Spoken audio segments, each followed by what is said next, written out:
ಇನ್ನು ಪ್ರಯಾಗ್ರಾಜ್ನ ಕುಂಭಮೇಳದಲ್ಲಿ ಕಾಲ್ತುಳಿತ ಪ್ರಕರಣಕ್ಕೆ ಸಂಬಂಧಪಟ್ಟ ಹಾಗೆ ಕಾಲ್ತುಳಿತದಲ್ಲಿ ಪಾರಾಗಿದ್ದಾರೆ ಸಾಕಷ್ಟು ಕನ್ನಡಿಗರು. ಬೆಳಗಾವಿಗೆ ಈಗ ವಾಪಸ್ ಆಗಿದ್ದಾರೆ ಭಕ್ತರು ಅನ್ನೋದು ಗೊತ್ತಾಗ್ತಾ ಇದೆ. ಇನ್ನು ಪ್ರಯಾಗ್ರಾಜ್ಗೆ ನಮ್ಮ ಕನ್ನಡಿಗರೂ ಕೂಡ ಹೋಗಿದ್ರು. ಅದರಲ್ಲಿ 4 ಜನ ಮೃತಪಟ್ಟಿದ್ರು. ಇನ್ನು ಕೆಲವರು ವಾಪಸ್ಸು ಸೇಫಾಗಿ ಬಂದಿದ್ದಾರೆ. ಕಾಲ್ತುಳಿತದಲ್ಲಿ ಪಾರಾಗಿ ಸೇಫಾಗಿ ಬಂದಿದ್ದಾರೆ.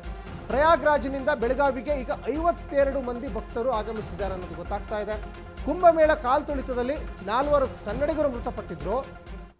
ಅದಾದ ನಂತರ ಈಗ ಸುಮಾರು 50ಕ್ಕಿಂತ ಹೆಚ್ಚು ಜನ ಸೇಫಾಗಿ ರೀಚ್ ಆಗಿದ್ದಾರೆ ಅನ್ನೋದು ಇಲ್ಲಿ ಕೂಡ ಗೊತ್ತಾಗ್ತಾ ಇದೆ. ಯಾಕಂದರೆ ಬಸ್ ಮಾಡಿಕೊಂಡೇ ಹೋಗಿದ್ರು.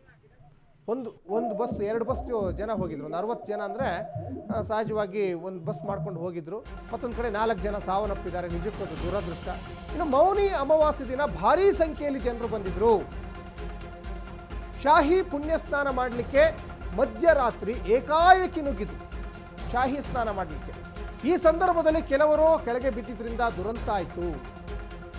ಒಬ್ಬರ ಮೇಲೆ ಒಬ್ಬರು ಬೀಳಬೇಕಾದಂಥ ಪರಿಸ್ಥಿತಿ ಎದುರಾಯಿತು. ಸರಿಯಾದ ಸಮಯಕ್ಕೆ ಆಂಬ್ಯುಲೆನ್ಸ್ ಬರಲಿಕ್ಕೂ ಆಗಲಿಲ್ಲ.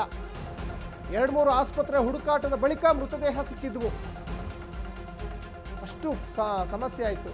ನಾವು ಬದುಕಿ ಬಂದಿದ್ದೇ ಪವಾಡ ಅಂತ ಬೆಳಗಾವಿಯ ಭಕ್ತರು ಹೇಳ್ತಾ ಇದ್ದಾರೆ. ಮೌನಿ ಅಮಾವಾಸ್ಯೆ ದಿನ ಕೋಟಿ ಜನ ಅಲ್ಲಿ ತ್ರಿವೇಣಿ ಸಂಗಮದಲ್ಲಿ ಮಿಂದೇಳಲಿಕ್ಕೆ ಹೋಗ್ತಾರೆ. ನೋಡಿ ದೃಶ್ಯಾವಳಿಯಲ್ಲಿ ಗಮನಿಸ್ತಾ ಇದ್ದಾರಲ್ಲ, ಇವರೆಲ್ಲ ಪ್ರಯಾಗ್ರಾಜ್ನ ಕುಂಭಮೇಳ ಮುಗಿಸ್ಕೊಂಡು ವಾಪಸ್ ತಾಯ್ನಾಡಿಗೆ ಬೆಳಗಾವಿಗೆ ಬಂದಂಥವ್ರು ಮಾತಾಡ್ತಾ ಇದ್ದಾರೆ. ಬನ್ನಿ ನೋಡ್ಕೊಂಬರೋಣ. ನಾವು ಡೈರೆಕ್ಟ್ಲಿ ಪ್ರಯಾಗ್ರಾಜ್ಗೆ ಹೋಗೋದು ಪ್ಲಾನ್ ಇತ್ತು ನಮಗೆ.